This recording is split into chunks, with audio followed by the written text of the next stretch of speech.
ರೋಣ ಸಿನಿಮಾದ ಟ್ರೈಲರ್ ಬಿಡುಗಡೆ ಆಗಿದ್ದು ತುಂಬ ಒಳ್ಳೆ ಕಂಪ್ಲೀಟ್ ಪ್ಯಾಕೇಜ್ ಅಂತಲೇ ಹೇಳ್ಬೋದು. ಯಾಕಂದರೆ ಒಂದಷ್ಟು ಕಮರ್ಷಿಯಲ್ ಜೊತೆಗೆ ಒಂದಷ್ಟು ವಿಚಾರಗಳನ್ನ ಇಟ್ಕೊಂಡು ಬರ್ತಿರುವಂಥ ಸಿನಿಮಾ. ಸದ್ಯಕ್ಕೆ ಈ ಸಿನಿಮಾದ ಬಗ್ಗೆ ಮಾತಾಡೋಕ್ಕೆ ಸಿನಿಮಾದ ನಾಯಕ ಮತ್ತು ನಿರ್ದೇಶಕರು ನಮ್ಮ ಜೊತೆ ಇದ್ದಾರೆ. ಬನ್ನಿ ಮಾತಾಡ್ಸೋಣ. ನಮಸ್ತೆ. ನಮಸ್ತೆ ಸರ್. ಮೊದಲ ಎಂಟ್ರಿಗೆ ಒಂದೊಳ್ಳೆ ಒಂದು ಕಮರ್ಷಿಯಲ್ ಪ್ಯಾಕೇಜ್ ಇರುವಂಥ ಒಂದೊಳ್ಳೆ ಸಿನಿಮಾ ರೋಣ. ಸೊ ತುಂಬ ಅದ್ಭುತವಾಗಿ ಕಾಣಿಸ್ತದೆ ಆ್ಯಕ್ಚುಲಾಗಿ. ಒಂದು ಕಮರ್ಷಿಯಲ್ ಎಲಿಮೆಂಟು ಜೊತೆಗೆ ಒಂದಷ್ಟು ವಿಚಾರಗಳು ಒಳಗಡೆ ಇರುವಂಥದ್ದು. ಸೊ ರೋಣ ಸಿನಿಮಾನೇ ನಿಮ್ಮ ಮೊದಲ ಸಿನಿಮಾ ಆಗಬೇಕು ಅಂತ ಯಾಕೆ ಅನಿಸ್ತಂತ ಮೊದಲಿಗೆ? ಸರ್, ಈಗ ನನ್ನ ಮೊದಲನೇ ಸಿನಿಮಾ ಅಂದಮೇಲೆ ಅದೊಂದು ನನ್ನ ವಿಸಿಟಿಂಗ್ ಕಾರ್ಡ್ ಥರ ಆಗಿರುತ್ತೆ. ಸೊ ಇದರಿಂದ ನಾನು ಎಕ್ಸ್ಪೆಕ್ಟೇಷನ್ಸ್ ಇದ್ದಾವೆ. ನನಗೂ ಯಾರಾದರೂ ಒಬ್ಬ ಪ್ರೊಡ್ಯೂಸರ್ ಸರ್ ಬರಬೇಕು, ಒಬ್ಬ ಡೈರೆಕ್ಟರ್ ನನ್ನ ಯಾರಾದರೂ ಹಾಕ್ಕೋಬೇಕು ಅನ್ನೋ ಆಸೆಯಿಂದನೇ ಬಂದಿರ್ತೀವಿ.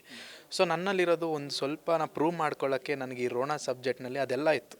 ಫಾರ್ ಎಕ್ಸಾಂಪಲ್ ಆ್ಯಕ್ಟಿಂಗ್ ವೈಸ್ ಆಗಿರಲಿ, ಡ್ಯಾನ್ಸ್ ಆಗಿರಲಿ, ಫೈಟ್ಸ್ ಆಗಿರಲಿ. ಸೊ ನಾನು ಇದನ್ನು ಪ್ರೆಸೆಂಟ್ ಮಾಡೋದ್ರಿಂದ ಒಂದಷ್ಟು ಜನ ಅದನ್ನು ನೋಡಿ ಆದರೂ ನನಗೆ ಒಂದು ಅಪರ್ಚುನಿಟೀಸ್ ಸಿಗೋ ಒಂದು ಇದಕ್ಕೆ, ಮತ್ತು ಒಂದು ಸ್ಟೋರಿ ಕತೆ ಚೆನ್ನಾಗಿದ್ದರೆ ಹೀರೋನು ಗೆಲ್ತಾರೆ, ಇಡೀ ಸಿನಿಮಾ ಗೆಲ್ತಾರೆ ಅನ್ನೋದು ನನ್ನ ನಂಬಿಕೆ. ಸೊ ಕತೆ ಕೂಡ ಅಷ್ಟೇ ಗಟ್ಟಿಯಾಗಿರೋದ್ರಿಂದ ಸೊ ಈ ರೋಣ ಅನ್ನೋ ಸಬ್ಜೆಕ್ಟ್ನ ಸೆಲೆಕ್ಟ್ ಮಾಡಿದ್ದೀನಿ. ರೋಣ ಒಂದು ಕನಸಾಗಿ ಸ್ಟಾರ್ಟ್ ಆಗುತ್ತೆ. ಬಟ್ ಇಲ್ಲಿ ತನಕ ನೋಡಿದಾಗ ತಂತ್ರಜ್ಞರು ಅಂತ ಒಂದು ಲಿಸ್ಟ್ ನೋಡಿದಾಗ ತುಂಬ ಒಂದು ದೊಡ್ಡ ಸಿನಿಮಾಗೆ ಏನು ಬೇಕೋ ಅದೆಲ್ಲವೂ ಕೂಡ ಇಲ್ಲಿದೆ. ಯಾಕಂದರೆ ಚೇತನ್ ಕುಮಾರ್ ಅವರ ಏನೋ ರೈಟಿಂಗ್ಸಲ್ಲಿ ಅಂದರೆ ಸಾಂಗ್ ಬರೆದಿರೋ ಕಿನ್ನಲ್ ರಾಜ್ ಅವರಾಗಲಿ, ಶರತ್ ಲೋಹಿತಾಶ್ ಅವರು ನಟನೆ ಆಗಲಿ, ತುಂಬ ದೊಡ್ಡ ನೇಮ್ಸ್ಗಳಿರುವಂಥದ್ದು. ಸೊ ಮೊದಲ ಬಾರಿಗೆ ನೀವು ಅಪ್ರೋಚ್ ಮಾಡಿದಾಗ ಇಂಡಸ್ಟ್ರಿಯಿಂದ ಬಂದಂಥ ಸಪೋರ್ಟು ಮತ್ತು ಅವರುಗಳು ಈ ಸಿನಿಮಾದ ಕತೆ ಕೇಳಿ ಏನು ಹೇಳೋದು ಅಂತ?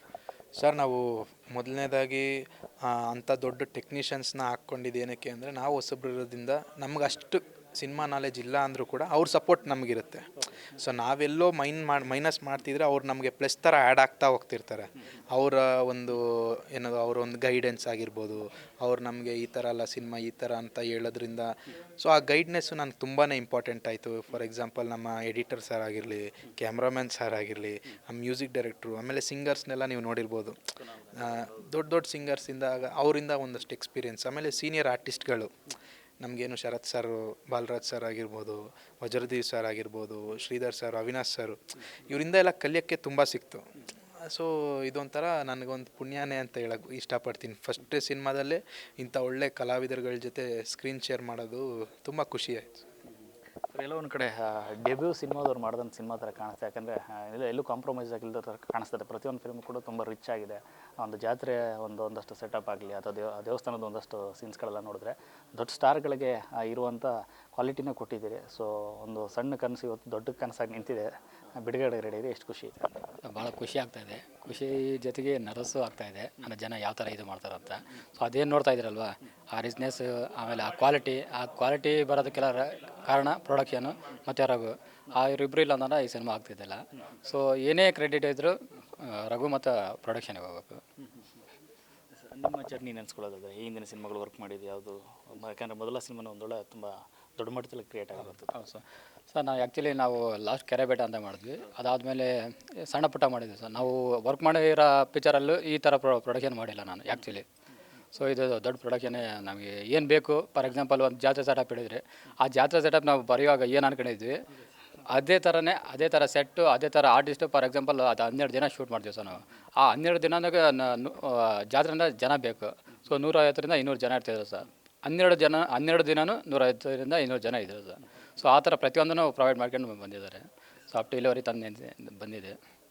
ಸಿನಿಮಾದ ಸ್ಟೋರಿ ಬಗ್ಗೆ ಮಾತಾಡೋದು ಸರ್. ಒಂದು ಟೈಮ್ ಇರ್ತಾಯಿತ್ತು ಅಂದರೆ ಊರಲ್ಲಿ ಏನಾದ್ರು ಒಂದು ಹಬ್ಬ ನಡೀತದೆ, ಜಾತ್ರೆ ನಡೀತದೆ ಅಂದರೆ ಇಲ್ಲಿ ಇದ್ದಕ್ಕಿದ್ದಂತೆ ಒಂದು ಗಲಾಟೆಗಳು ಸ್ಟಾರ್ಟ್ ಆಗ್ತಾನೆ ಇತ್ತು. ಒಂದು ಟೈಮಲ್ಲಂತೂ ಅದು ಕೊಲೆ ತನಕ ಹೋಗುವಂಥ ನಿದರ್ಶನಗಳು ಸಾಕಷ್ಟು ಸರಿ ನೋಡಿದ್ವಿ.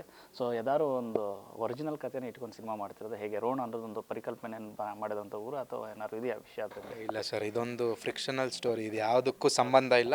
ರೋಣ ಅಂತ ಒಂದು ಊರು ಕೂಡ ಇದೆ, ಗದಗ ಹತ್ರ ಒಂದು ಊರು ಇದೆ. ಬಟ್ ಇದಕ್ಕೂ ಏನು ಸಂಬಂಧ ಇಲ್ಲ. ನಾವು ಇದೊಂದು ಕ್ಷೇತ್ರದಲ್ಲಿ ನಡೆಯೋ ಘಟನೆ ಆಗಿರೋದ್ರಿಂದ ನಮಗೊಂದು ಪವರ್ಫುಲ್ ಆದ ಟೈಟಲ್ ಬೇಕಿತ್ತು. ನಾವು ಊರ ಹೆಸರನ್ನೇ ಟೈಟಲ್ ಆಗಿಡೋಣ ಅಂತ ಫಿಕ್ಸ್ ಆಗಿದ್ವಿ. ಸೊ ನಮ್ಮ ಡೈರೆಕ್ಟ್ರು ಎಲ್ಲರೂ ಡಿಸ್ಕಷನ್ ಮಾಡ್ತಿರುವಾಗ ಒಂದಷ್ಟು ಟೈಟಲ್ಗಳನ್ನ ನಾವು ಸೆಲೆಕ್ಟ್ ಮಾಡಿದ್ವಿ, ಅಂದರೆ ಹುಡುಕಿದ್ವಿ. ಸೊ ಅದರಲ್ಲಿ ನಮಗೆ ಒಂದು ಕ್ಯಾಚಿ ಇರಬೇಕು, ಜನಗಳಿಗೆ ಈಸಿಯಾಗಿ ಸಿಕ್ಕಬೇಕು, ಬಾಯಿಗೆ ಸಿಗಬೇಕು ಆ ವರ್ಡ್ ಅನ್ನೋದ್ರಿಂದ ರೋಣ ಅನ್ನೋ ಇದು ಪವರ್ಫುಲ್ಲಾಗೂ ಇದೆ. ಆಮೇಲೆ 2 ಅಕ್ಷರ ತುಂಬ ಬೇಗ ಕ್ಯಾಚ್ ಮಾಡ್ತಾರೆ ಅನ್ನೋ ಕಾರಣಕ್ಕೆ ಅದು ರೋಣ ಅನ್ನೋ ಟೈಟಲ್ನ ನಮ್ಮ ಡೈರೆಕ್ಟ್ರು ನಾವೆಲ್ಲ ಸೇರಿ ಸೆಲೆಕ್ಟ್ ಮಾಡಿದ್ರಿಂದ ಅದೊಂದು ರೋಣ ಅನ್ನೋ ಸಿನಿಮಾ ಆಯಿತು.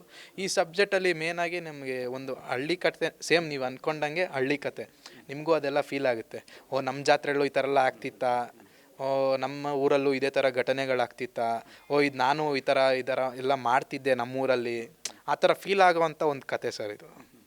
ಅದು ಮುಖ್ಯ ಕಾಡುವಂಥದ್ದು ನಿಮ್ಮದು ಮತ್ತು ಶರತ್ ಅವ್ರದ್ದು ತಂದೆ ಮಗನ ಒಂದು ಬಾಂಧವ್ಯ ತುಂಬ ಚೆನ್ನಾಗಿದೆ ಅಂತ ಅನ್ಸುತ್ತೆ ಈ ಸಿನಿಮಾದಲ್ಲಿ. ಸರ್ ಹೌದು, ನಾನು ಅವರ ಮಗನ ಕ್ಯಾರೆಕ್ಟರ್ನ ಪ್ಲೇ ಮಾಡ್ತಾಯಿದ್ದೀನಿ. ಮಗ ಇಡೀ ಸಿನಿಮಾದಲ್ಲಿ ಅಪ್ಪನ ಆದರ್ಶನೇ ಫಾಲೋ ಮಾಡ್ತಿರ್ತಾರೆ. ಅಪ್ಪ ಊರಿಗೆಲ್ಲ ಒಂದು ದೊಡ್ಡ ಮನುಷ್ಯ ಆಗಿ ಅವ್ರು ಯಾವ ಥರ ಸಮಾಜಮುಖಿ ಸೇವೆಗಳು ಮಾಡ್ತಿರ್ತಾರೋ ಮಗ ಕೂಡ ಅದೇ ಆದರ್ಶಗಳನ್ನ ಇಟ್ಕೊಂಡು, ಶಿವು ಅನ್ನೋ ಕ್ಯಾರೆಕ್ಟ್ರೇ ಒಬ್ಬ ಹಳ್ಳಿಯಲ್ಲಿ ಹುಟ್ಟು ಸಿಟಿಗೆ ಹೋಗಿ ಓದ್ಕೊಂಡು ಬಂದಮೇಲೆ ಅವ್ನು ಹಳ್ಳಿಗೆ ಏನೇನೆಲ್ಲ ಕೊಡುಗೆ ಕೊಡ್ಬೋದು, ಅವನು ಒಬ್ಬ ಓದ್ಕೊಂಡಿರೋ ಬಂದರೆ ಅವ್ನು ತನ್ನ ಹಳ್ಳಿಗೆ ಅಂತ ಏನೆಲ್ಲ ಮಾಡ್ಬೋದು ಅನ್ನೋದನ್ನೇ ಈ ಸಿನಿಮಾ ಎಲ್ಲ ಹೇಳ್ತಾ ಬರುತ್ತೆ.